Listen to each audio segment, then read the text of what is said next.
Boa tarde, alunos da disciplina de CMF. Dando sequência ao nosso trabalho home office e direcionando os estudos de vocês, nessa semana nós vamos estar estudando justamente o processo inflamatório e o reparo tecidual. Nós vamos disponibilizar esse material para que vocês entendam um pouquinho melhor a dinâmica do processo inflamatório, que nós sabemos que é um processo de defesa do nosso corpo.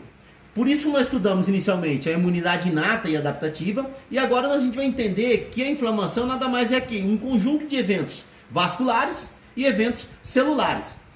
E se a gente for para o nosso slide, para vocês acompanharem melhor aqui a explicação, todo o processo infeccioso, então assim, a inflamação ela pode dar de origem séptica ou de origem asséptica. O que quer dizer isso, professor? De origem séptica é aquela inflamação que envolve a presença de micro-organismos. Quais são os micro-organismos? Bactérias, vírus, fungos, protozoários, dentre tantos outros aí presentes no meio ambiente. E tem aquela inflamação que ela é de origem asséptica. O que quer dizer uma inflamação asséptica?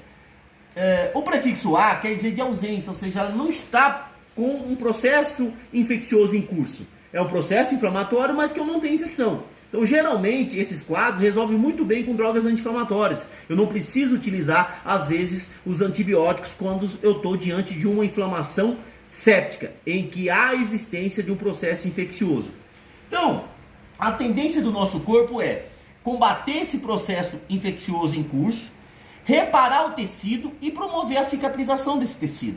Então, por isso que o processo inflamatório ele é bastante dinâmico. Para a gente conceituar, o que seria a inflamação? Ela vem do grego, né, que significa flogos, e do latim inflamare, ou seja, pegar fogo. Por isso que um dos sinais cardeais da inflamação é o quê? Principalmente a vasodilatação, tá? Isso configura o rubor, o calor no local onde a gente pega o tecido inflamado, a vermelhidão, a gente chama de hiperemia local, edema, então fica muito inchado a região, isso causa um processo doloroso e, consequentemente, perca da função. Então a gente diz que a inflamação ela tem alguns processos, alguns sinais cardinais. Quais são? Dor, rubor, calor, edema, que é o inchaço, e a perca da função. Voltando para nosso slide, então aqui nós temos um exemplo, um abscesso, um furúnculo. O que vocês percebem? O pus aqui é indicação de um processo inflamatório de origem séptica, ou seja, eu tenho presença de infecção. Na maioria desse material purulento que está aqui nesse abscesso, são restos de neutrófilo, restos de tecidos, debris necróticos, restos de tecidos que são destruídos no momento da resposta imunitária contra esses streptococos. Por isso que nós temos esse foco purulento indicativo de uma inflamação séptica. Então, às vezes, é necessário, além da droga anti-inflamatória, a prescrição de antibióticos para combater esse processo infeccioso e inflamatório. E, além disso, saber que todo abscesso, para ele ter uma cura e uma resolutividade adequada, ele precisa ser drenado, tá? Drenado por mecanismos de remoção desse chamado carnicão que nós temos aqui. Isso é um exemplo, tá? Se a gente for seguir, então como nós falamos, a inflamação ela envolve a quimiotaxia. O que é a quimiotaxia? É o chamamento de células de defesa de dentro do vaso sanguíneo para o tecido onde está tendo o processo inflamatório, tá? Então, quando essas células elas saem da corrente sanguínea e vão para o tecido, elas vão de acordo com o gradiente de concentração. E quem que sinaliza esse curso dos neutrófilos, dos macrófagos, né, dos eosinófilos que vão ajudar nesse processo inflamatório? São as chamadas citocinas. Então, grande parte das citocinas elas têm por objetivo fazer a quimiotaxia. O que é a quimiotaxia? Chamamento de células de defesa de dentro do vaso para o tecido. E é lógico, grande parte de mediadores são formados aqui para promover o processo que a gente chama de vasodilatação e aumento da permeabilidade vascular. Só assim eu tenho a transmigração. O que é a transmigração? É a transferência do leucócito de dentro do vaso sanguíneo para o tecido, para ajudar no processo inflamatório, de defesa e, consequentemente, reparo tecidual. Bom, aqui o que está mostrando nesse slide? Todos os leucócitos, os nossos glóbulos brancos, eles vão então para o tecido ajudar nesse processo inflamatório. Então, quem é que direciona esses leucócitos? Principalmente as citocinas. Então, no primeiro momento, quando o tecido ele é inflamado, eu tenho inicialmente uma vasoconstrição, depois os mediadores do processo inflamatório vão promover uma vasodilatação. E essa vasodilatação gera o aumento da permeabilidade do vaso sanguíneo. E aí os leucócitos que estão dentro do vaso sanguíneo, eles vão conseguir adentrar no tecido conjuntivo e auxiliar no processo de defesa imunológica, como também já preparar o cenário para um possível reparo e resolutividade do processo cicatricial. Bom, então, quando vocês verem o sufixo "it", o que quer dizer isso? Uma inflamação. Então, quando eu falo apendicite, inflamação do apêndice. Pericardite, inflamação do pericárdio. Neurite, inflamação do nervo. Tendinite, inflamação dos tendões. E pulpite, inflamação da pulpa dentária. Ou melhor, da polpa dentária. Tá? Então, quando vocês verem esse termo "it", sufixo "it", significa um processo inflamatório em curso. Então, os principais sinais cardinais da inflamação é tumor, rubor, que é a vermelhidão, o calor, a dor e a perca da função. Tá? Então, ela pode ser uma inflamação aguda, desde que tenha um curso rápido, uma duração curta, e o edema inflamatório com os sinais cardinais bastante evidentes, principalmente a quimiotaxia e a transmigração de células polimorfonucleares. A exemplo do neutrófilo, a exemplo do macrófago, dos eosinófilos, que são células que participam ativamente da resposta inflamatória. Ou ela pode ser crônica, quando eu tenho o exemplo, as doenças autoimunes, por exemplo, onde a duração é mais demorada, tá? Proliferação de vasos sanguíneos, fibrose e necrose tecidual, migração de leucócitos mononucleares, macrófagos e plasmócitos. Então, geralmente, numa inflamação aguda, eu tenho uma leucocitose, ou seja, um aumento dos leucócitos, principalmente com o neutrófilo atuando. Já numa inflamação crônica, eu já começo a ter a presença de mononucleares, linfócitos, chamados linfócitos mononucleares, e plasmócitos, que vão ajudar na cicatrização e tentar reparar esse tecido o mais rápido possível.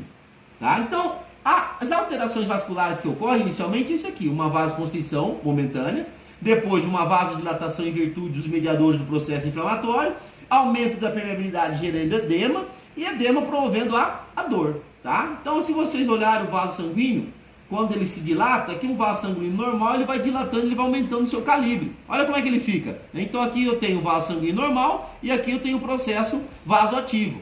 O que promove essa vasodilatação? Os mediadores do processo inflamatório, como prostaglandinas, leucotrienos, fator de agregação plaquetária. Grande parte desses mediadores, eles são chamados de altacoides lipídicos. Por que são altacoides lipídicos?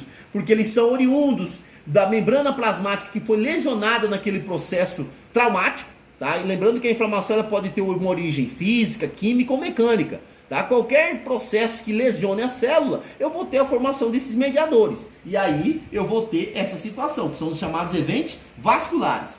Aliado a isso, eu tenho os eventos celulares, que é a transmigração dos leucócitos, tá? Então aqui está mostrando uma reorganização endotelial, tá? Mostrando um processo de vasodilatação com o aumento da permeabilidade. O que nós vimos aqui? Olha o tanto de leucócitos, né? Então eu tenho um processo de extravasamento, ou seja, a transmigração leucocitária, ou a marginação dos leucócitos, que eles saem de dentro do vaso sanguíneo e vão para o tecido, ok?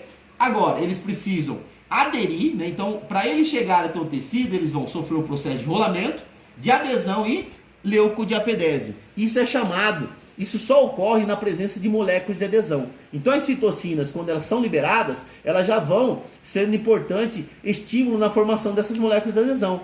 ICAM, VCAM, P-selectina, CD38, tem vários tipos de moléculas de adesão que tem por objetivo fazer a leucodiapedese. O que é a leucodiapedese? Transmigração do leucócito de dentro do vaso sanguíneo. Então ele sai de dentro do vaso sanguíneo e vai para o tecido onde está tendo a injúria tecidual, onde está tendo o processo lesivo ao tecido, ou melhor, o processo inflamatório. Olha o esquema mostrando muito bem, né? Então o neutrófilo, ele vai, né, sofrer marginação, rolamento, adesão e diapedese. Ou seja, ele sai de dentro do vaso sanguíneo e vai para o tecido. Ó, marginação, rolamento, adesão e leucodiapedese. Ok? Então, dando sequência, a quimiotaxia, conceituando ela, nada mais é que a transmigração leucocitária, que ocorre diante de produtos bacterianos, agentes quimiotácticos endógenos, como citocinas, frações do complemento. E aqui alguns outros exemplos, né, de mediadores químicos. Eu falei da prostaglandina, que é um altacoide lipídico, assim como o leucotrieno, que é um altacoide lipídico, mas existem outros mediadores da inflamação também, como a histamina, oriunda do mastócito, tá? Que no sangue é chamado de basófilo, mas, né, no tecido nós temos uma célula importantíssima que envolve os processos alérgicos, que é o mastócito. Então nós temos histamina, nós temos serotonina, nós temos outros mediadores que não provêm da lesão celular. A histamina, por exemplo, ela é oriunda da histidina. A serotonina, por exemplo, é oriunda do triptofano. Mas são mediadores que promovem vasodilatação, aumento da permeabilidade, promovem dor. Muito importante para a gente entender os sinais cardeais da inflamação. Resumidamente é isso. Voltando para o nosso slide, aí a tabela, isso aqui foi escaneado do Robbins, tá? De patologia, vocês podem estar olhando papel na inflamação e quais são os mediadores que participam disso daí. A inflamação purulenta, né, ou exudativa, mostrando a presença de infecção associada ao processo inflamatório, tá? Um quadro aqui de abscesso purulento por estafilococcus, e aqui um quadro de apendicite, onde foi feita uma apendicitectomia, ou seja, a remoção do apêndice uma vez que ele já supurou, ou seja, tem processo infeccioso em curso. E aí os resultados da inflamação são essa aqui. Qual que é? A inflamação aguda, ela tende a se resolver. Porém, ela pode progredir e se tornar uma inflamação crônica, exemplo das doenças autoimunes, e às vezes precisa de tratamento por longo período, né? E o principal é o processo cicatricial, que pode evoluir para a fibrose, né? E até mesmo, se persistir uma inflamação crônica, evoluir para um processo fibrosado. Tá? E aqui é a referência bibliográfica que a gente passa para vocês. Então, para finalizar, o que vocês precisam saber? Aí eu tentei resumir nesses 10 minutos que eu tenho de conversa com vocês, para que vocês acessem o nosso material, leiam o livro didático pedagógico e as literaturas importantes para entender um pouquinho da inflamação. Ela é dividida em fase inflamatória. O que é a fase inflamatória? Os eventos vasculares e os eventos celulares. Os eventos vasculares, principalmente vasodilatação, aumento da permeabilidade. Por que ocorre isso? Por conta dos mediadores da inflamação. A exemplo, prostaglandinas, leucotrienos, histamina, fator de agregação plaquetária. Eventos celulares é a transmigração do leucócito, ou seja, o momento que ele deixa o vaso sanguíneo e vai para o tecido ajudar no combate e no processo de restauração e cicatrização celular do tecido que foi lesionado. Depois eu tenho a fase proliferativa. O que ocorre nessa fase proliferativa? 2 eventos importantíssimos marcam essa fase. O processo de angiogênese. O que é angiogênese? A formação de novos vasos sanguíneos. E o processo de proliferação fibroblástica. Então, nesse processo de proliferação fibroblástica, há uma superprodução de fibras colágenas e compostos ou componentes da matriz extracelular, da MEC. Matriz extracelular. O que significa isso? É o tecido cicatricial. Então o fibroblasto é importante para dar origem na formação de colágeno, fibras elásticas e outros componentes da matriz extracelular, como ácido hialurônico, glicosaminoglicanos, proteoglicanos e tantos outros que constituem essa matriz de sustentação e reparo. Agora, porém, existe também a terceira fase, que é a fase de remodelamento. Nessa terceira fase, entram em ação as enzimas chamadas metaloproteinase. Qual a importância dessa enzima? Um exemplo, colagenase, muito importante. O que ela faz? Ela vem remodelando aquele tecido cicatricial. Por que é importante essa fase? Porque esse remodelamento por essa enzima debilitante evita que aquela inflamação, ou seja, aquele processo cicatricial, se transforme em uma queloide. Tá? Então as pessoas que têm tendência a desenvolver queloide é porque eles têm problemas, principalmente na fase proliferativa, ou seja, prolifera em excesso, e ao mesmo tempo ele tem um problema na fase de remodelamento. Ou seja, as colagenases não atuam eficazmente ou eficientemente. E aí começa a ter problema de queloide, que é aquela formação tecidual anormal do tecido cicatricial. Então, resumidamente, primeiro, o tecido lesionado, quer seja por agente químico, físico ou mecânico, inflama. Eventos vasculares, eventos celulares. Depois, prolifera. Prolifera o que, professor? Fibroblasto para produzir colágeno e componentes da matriz extracelular e angiogênese, ou seja, a formação de novos vasos sanguíneos para nutrir esse tecido que está sendo cicatrizado. E por último, a fase de remodelamento, onde eu venho delimitando essas fibras de colágeno para evitar a formação do queloide. Espero ter passado a informação para vocês. Qualquer dúvidas, me chame no WhatsApp ou pelo próprio portal. Acesse nosso material no YouTube para que vocês entendam melhor esse conteúdo didático pedagógico. Uma boa semana a todos.